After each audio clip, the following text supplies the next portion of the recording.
نیکورویچ هستم، فاطمه نیکورویچ، اهل یزد. چندین ساله تو کار حیوانات هستم. اغراق نمیکنم ولی عاشق حیواناتم.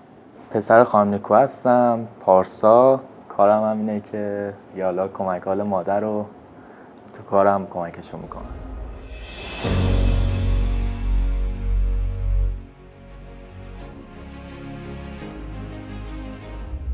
همه به من بگن خانم نیکو و من این اسمو خیلی دوست دارم چون اسم فامیلم نیکورویچه. همه به من میگن خانم نیکو و تو یزد معروفم به خانم نیکو.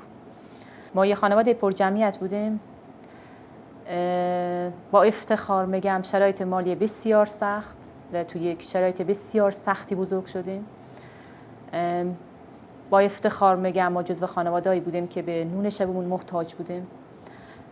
پس خانواده‌ای که به نون شبش محتاجه نمیتونه برای بچهای اون خانواده اسباب بازی یا خیلی چیزای دیگه فراهم کنه، چون دغدغه اصلشون غذای بچهای اون خانواده است. من بچه بزرگ خانواده هستم. تقریبا میتونم بگم همه کار خانواده خواهر برادرام و خودم تقریبا میتونم بگم بزرگ کردم. پدرم مریض بود. شرایط بسیار سخت. شاید من تنها کسی هم که نمیخوام به دوران کودکیم برگردم. ما اسباب بازی نداشتیم. من اینو یک جای دیگه هم گفتم، خیلی ها مسخرم کردن و برام مهم نیست. حس خوبی نسبت بهش دارم. یکی از آرزوهای دوران کودک من عروسک بود که من الان تو بزرگسالی میتونم اونو بخرم، ولی اون حسی که تو دوران کودکی داشتم نسبت به اون عروسکا الان شاید نداشته باشم. مجبور بودیم که با موش و مارمولک و اینا ارتباط برقرار کنیم و حس خیلی خوبی هم نسبت بهشون داشتیم. من عاشق مارمولکای خونمون بودم. به قول ما یزدیا رب، یزدیا به مارمولک میگن رب. واقعا دوستشون داشتم. حس خیلی خوبی بهم میدادن. باشون حرف میزدم، باشون ارتباط میگرفتم. ظهرای تابستون همیشه تو زیر زمین دنبال مارمولکا بودم. پدرم خیلی عاشق حیوانات بود، ولی حیوانات مثل حیوانات اهلی، حیوانات خانگی. ولی من بیشتر از ثبت حیوانات وحشی و حیوانات خاص بودم. همیشه از دیدگاه من حیوان نباید خیلی راحت بتونی بهش نزدیک بشی، یعنی باید اینقدر اون حیوان ابهت داشته باشه و تو باید اینقدر قدرت داشته باشی و نترسی تا بتونی بهش نزدیک بشی.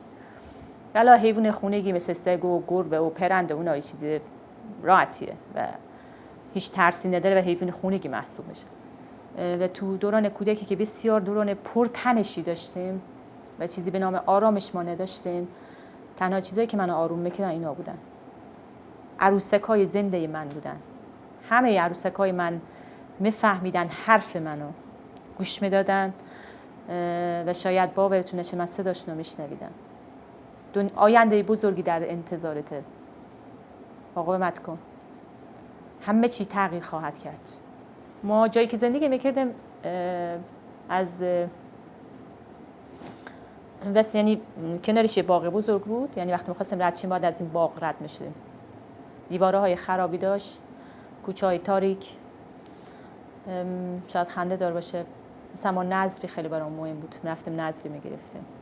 مثلا آش نظری، حالا شاید درست نباشه من اینا رو بگم ولی دوست دارم بگم. رفتیم نظری می‌گرفتیم. من بچه بزرگ خانواده بودم و باید میرفتم نظری میگرفتم.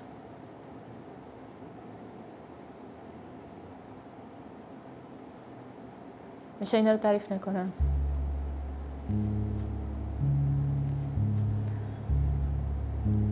قرار شده دیگه گریه نکنم. زنای قدرتمند نباید به این راحتی ها گریه کنم. همش میگن اشکش دم اشکش. رفتیم نظری میگرفتیم. من رفتم نظری میگرفتم. به هر حال تاریکی بود، ترس داشت. ظرفمو برمی داشتم و با یکی از مارمولکام میرفتم. میدونستم که همراهم. اونا به من حس قدرت میدادن و میدونست فکر میکنم که لشکر همراهمه و هیچ ترسی دیگه نداشتم و از اون تاریکی گذر میکردم. و میرفتم نظری رو میگرفتم و برمیگشتم. اینا آرامش دهنده من بودن. اینا قدرت من بودن. غذا بدین، گوانه خوشگل مادر، غذا دنج بکن مادر. آفرین پسر، دنج بکنه، باریکلا پسر، غمجه هسته. غذای خوشمزه بخوره. بر کرده، غذا کم میخوره. کمکش کنیم خدا غذا بیشتر بخوره. مادر من خیلی موافق نبود با اینا. همیشه گفت تو همیشه باباتی کثیفی، همیشه اینا رو، چون مثلا از اینا حس خوبی نمیگرفت. من ناراحت میشدم مثلا به اینا توهین میکرد، ولی حالا برای شهر مذهبی بودیم اینا جا نیفتاده بود دیگه. و زمانی که این قدرت رو پیدا کردم و آشکارش کردم و گفتم من عاشق اینا هستم و استارتش رو زدم و یک خزنده رو به عنوان حیوان خونگیم انتخاب کردم و به آرزوم رسیدم. من بچه که بودم همیشه دوست داشتم یک گربه سیاه داشته باشم، یک گربه سیاه وحشی، و الان هست و دارم اون گربه رو. الان وقتی بغلش میکنم میگم این آرزوی دوران کودکی من بود. یعنی هر کدوم از حیوانامو که بغل میکنم میگم آرزوی دوران کودکی من بود. همیشه میگفتم من یه خونه ای دارم، زمانی که درس میخوندم این فکرا رو میکردم، گفتم من یه خونه ای دارم، من حتی این گونا رو نمیشناختم. میگفتم که این خونه من پر از سوسماره، یعنی در اتاقاشو باز میکنم سوسمار میبینم، در کشواشو باز میکنم سوسمار میبینم، خونه من پر از سوسمارهای قشنگه. حتی هیچ کدوم از اون گونا رو نمیشناختم، فقط تو تصورات ذهنی من بودن و الان همون گوناها رو دارم، همونایی که تو ذهن من بودن و من هیچ شناختی ازشون نداشتم، فقط تصویر سازی کرده بودم و الان همه اونا رو میبینم، حس میکنم و همون اتفاق برام افتاد. تو خونه زندگی میکنم که پر از سوسمار و ماره، پر از موشه، پر از عقربه، پر از روتیله، پر از زیباییه. خدا رو میبینم اونجا. سلام و درود، اینجا لیزا لخانه حیوانات یزد. امروز روز جهانی مار هست و من تبریک بگم به تمام مارهای دنیا و تمام دوستداران مار. یه سری باورهای غلط و خرافات در مورد این گونه‌های زیبا وجود داره، مثل مهره مار. مهره مار اصلا وجود نداره و این یک باور غلطه که انشالله ما تو کلیپ‌های بعدی توضیح خواهیم داد. امیدوارم که دیدمون نسبت به این گونه‌های زیبایی که اینقدر برای طبیعت ما مفید هستن دیدمون رو عوض کنه و دیگه این گونه‌ها رو از بین نبره. به امید دیدارش تک به تک شما دوستان در مجموعه لیزالند. با تشکر. من تو شهری زندگی میکنم که خیلی مذهبی ان و اینجور چیزا براشون جا نیفتاد. حالا خیلی‌ها به من میگن برو دکتر رو، برو روانپزشک رو، عادی نیستی، مشکل داری. حالا جا نیفتاده دیگه، خیلی چیزا جا نیفتاده. یه مارمولکی تو مسجد بود، بعد خانم‌ها شروع کردن جیغ زدن و من ترس از این که اونا اینا بکشن، یعنی فقط میگشتم پیداش کنم بگیرمش که فقط نکشنش، چون برای من خیلی اینا عزیز بودن. گرفتمش و مسجد رو ترک کردم. فقط میگفتم نکشن، فقط ذهنم این بود که اینا نکشنش. به هر حال سری دنبال دمپایی میگشتن که این ویزه اونو بکشن. متاسفانه تو ایران ما، حالا شاید خیلی از کشورهای دیگه باشن نمیدونم، فعلا من در مورد ایران صحبت میکنم، در مورد مردمان ایران. برای مرد ایرانی جا نیفتاده یک زن با اینا کار کنه. میگم تو زن زندگی نیستی. کسی که براشون جا نیفته، کسی که با عقرب کار کنه، با مار کار کنه، عاشق اینا باشه و اینا براشون مهم باشه. ولی یعنی برای یک زن حیواناتی که برای همه منفوره براش مهم باشه و برای مردای ایرانی جا نیفتاده. میگن زن عاقل این کارا رو نمیکنه. و به هر حال سخته. اونا توقع دارن که کارهای خونه رو انجام بدی، به بچه برسی.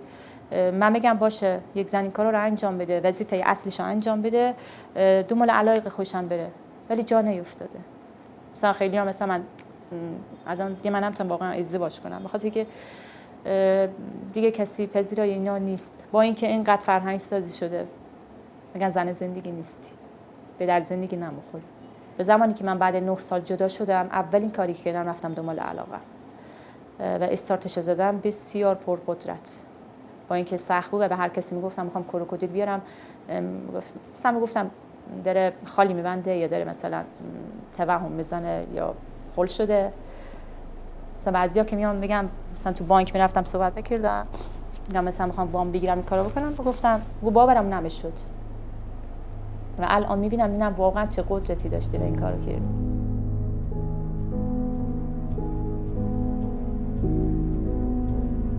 علاقت میکشونتت، عشق میکشونتت، اصلا ناخودآگاه میکشونه به اون سمتی که اصلا شاید بعض وقتا میگم نیاز به تصمیمم نیست، تو مسیر قرار میگیره. اینقدر اون عشق قویه که خودشا مثل آهن رو با جذب میکنه، جذبت میکنه، میکشونه خودش، تو اون مسیر قرارت میده. عشق خیلی مهمه، عشق و علاقه. من میگم اراده هم خواهی، ولی اگر عشق آتشین باشه میکشونتت و هیچ چیزی جلو دارت نیست، هیچ چیزی کورت میکنه. عشق کورت میکنه. وقتی به هدفت فکر کنی هیچ چیزی یا نمینه، یعنی چیز بدی برات دیگه وجود نداره، هیچ نه یا نمیشنوی، هیچ حرفی برات یعنی حرفای دلسرد کننده، حرفای ناامیدکننده اصلا نمیفهمی حرفاشونو. نه چرا نمیفهمی؟ من وقتی مجوز می‌خواستم میگیرم نه رو نمیفهمیدم که این به من میگه نه. زمانی که دیدم مردم خیلی مکشن، زمانی که دیدم دیگه این علاقه‌مو باید انتقال بدم، عشقمو باید به مردم انتقال بدم و دیدم میتونم عشقمو به مردم انتقال بدم و اومدم استارتش زدم با چند تا حیوانی که داشتم. خیلی سخت بود ولی استارت زدم. گفتم میرم به این حد، به این سو، دیدگاه رو میخوام عوض کنم. من اومدم نگرش رو تغییر بدم. من اومدم حس مردم رو نسبت به مارمولک، نسبت به مار، نسبت به موش، نسبت به هر بند پایی، نسبت به عقرب، من اومدم اینا رو تغییر بدم. بعد اون قوطی‌های آبمیوه‌شون و تو شهر رها می‌کنی، تو کوچه و خیابونا می‌ندازید و میرید. همین خیلی راحت یعنی با دوستون حرف می‌زنید و تفریش بدونی که بفهمید که چه کار اشتباهی داری انجام میدی و چه آسیبی داری به جامعه خودتون می‌زنید.